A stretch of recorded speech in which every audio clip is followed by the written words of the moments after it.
चलिए सोचें कितने खंड हैं यहाँ हमारे पास। ये खंड कितनी संख्या को दिखा रहे हैं। तो मेरे पास यहाँ 100 के 4 समूह हैं।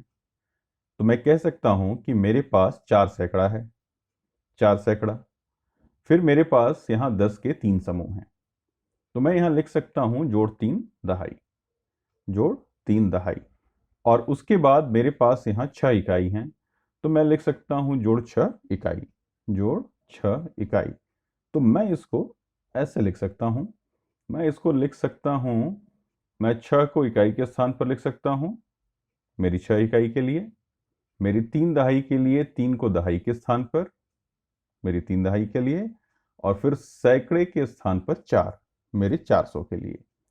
तो ये हुआ 436, 436। अब आइए इसमें से घटाते हैं। चलिए इसमें से घटाते हैं।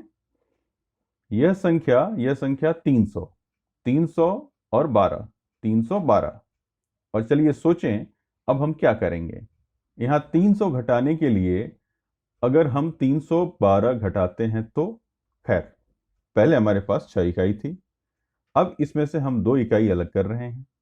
तो चलिए मैं इसे यहाँ लिखता हूँ, हम 2 इकाई को घटा रहे हैं, हम 1 दहाई को अलग कर रहे हैं।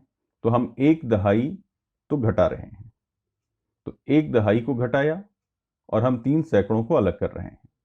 तो हम अलग कर रहे हैं, हमने 3 सैकड़ों को घटा दिया, 3 सैकड़ा। तो यह हमारे लिए क्या करेगा। खैर हमारे पास 4 सैकड़ा थे, इसमें से हम 3 सैकड़ा अलग कर रहे हैं। चलिए इसको घटाते हैं, ये 1, 2 और 3 सैकड़ा, और हमारे पास केवल 1 सैकड़ा बचा, 1 सैकड़ा। हम इसे यहां पर कर सकते हैं, 4 सैकड़ा में से 3 सैकड़ा घटाया तो यह होगा 1 सैकड़ा।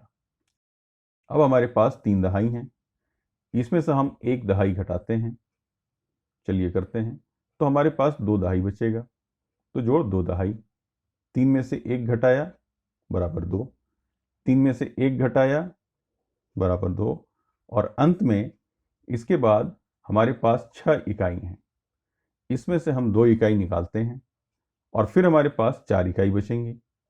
6 में से 2 घटाया बराबर 4, और हमने इसे पूरा कर लिया।